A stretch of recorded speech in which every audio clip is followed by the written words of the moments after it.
कि बिहार के गोपालगंज में अब बैंक के अंदर घुसकर लूट की वारदात को अंजाम दिया गया। एसबीआई की ब्रांच से 5.5 लाख लूटकर अपराधी फरार हो गए। अपराधियों ने पिस्टल से बैंक कर्मियों को पहले डराया, वारदात को अंजाम दिया। हालांकि ये वारदात सीसीटीवी कैमरे में कैद हो चुकी है। तस्वीरें भी आपके सामने। लूट के बाद भागते बदमाश भी इसमें नजर आएंगे जो अंधाधुंध फायरिंग करते रहे।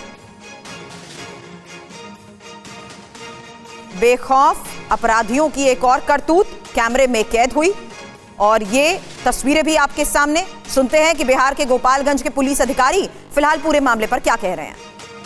कल लगभग 10:30 बजे बैकुंठपुर थाना अंतर्गत त्रिपुरा बाजार में, जो काफ़ी घनी आबादी और बाजार भी काफ़ी है, करीब 150-200 की दुकानें वहाँ हैं, वहीं एक सीएसपी संचालित स्टेट बैंक का होता था। उसी पे 6 अपराधकर्मी 2 मोटरसाइकिल पर आए और लगभग 5,50,000 रुपये की लूट किए हैं। सीसीटीवी फुटेज से और अन्य माध्यमों से सभी अपराधकर्मियों की पहचान कर ली गई है।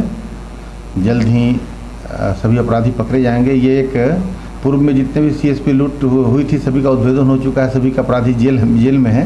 ये एक नया गिरोह है जो सभी मुजफ्फरपुर मोतिहारी से संचालित है। तो सभी गिरोह के सभी अपराधकर्मियों की पहचान कर ली गई है।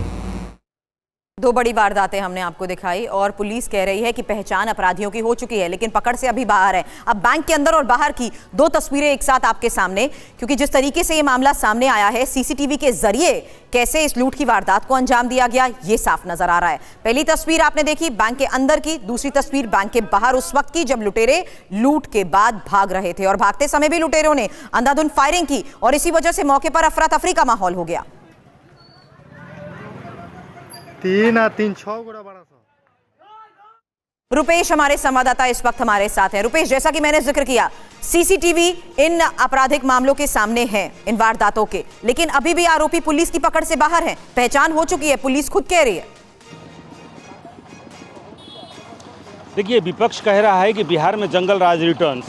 ये जो घटनाएं हैं, जिन सिर्फ 2 घटनाओं की आप जिक्र कर रही हैं, लेकिन बाकी जो घटनाएं हैं पिछले 1 सप्ताह की अगर बात करें तो आज हम सिर्फ 2 घटना की बात, ये दोनों घटनाएं विपक्ष के उन आरोपों की कहीं ना कहीं तस्दीक कर रही हैं।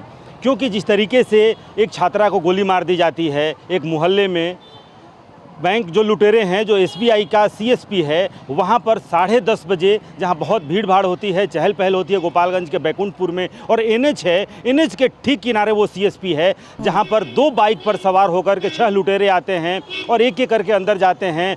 लूट की वारदात होती है। बाहर जब ग्रामीण उन्हें चैलेंज करते हैं तो वो हिमाकत देखिए, ज़रा हिम्मत देखिए कि किस तरह से दिन दहाड़े सरेआम सरेराह वो हवाई फायरिंग करते हुए लोगों को दहशत में डालने के लिए और फिर वहां से चले जाते हैं। पुलिस कह रही है जिस तरीके से कानून मंत्री पे होता है तो नीतीश कुमार यानी कि बिहार के सरकार हैं, सबकी जवाबदेही है, गृह विभाग भी उनके पास है, वो कहते हैं कि उन्हें पता नहीं है। उसी तरह से उनकी पुलिस भी कहती है कि पहचान तो हो गई है लेकिन गिरफ्तारी का कुछ पता नहीं है। अपराधियों पर शिकंजा कसा कैसे जाएगा? क्या इनमें पुलिस का किसी तरह का कोई डर नहीं है? और मामले अब सामने आने के बाद, तस्वीरें सामने आने के बावजूद भी ये अभी तक फरार क्यों है, इस पर नजर बनाए रखें। मामले की जांच के बारे में आगे भी आपसे लेंगे अपडेट।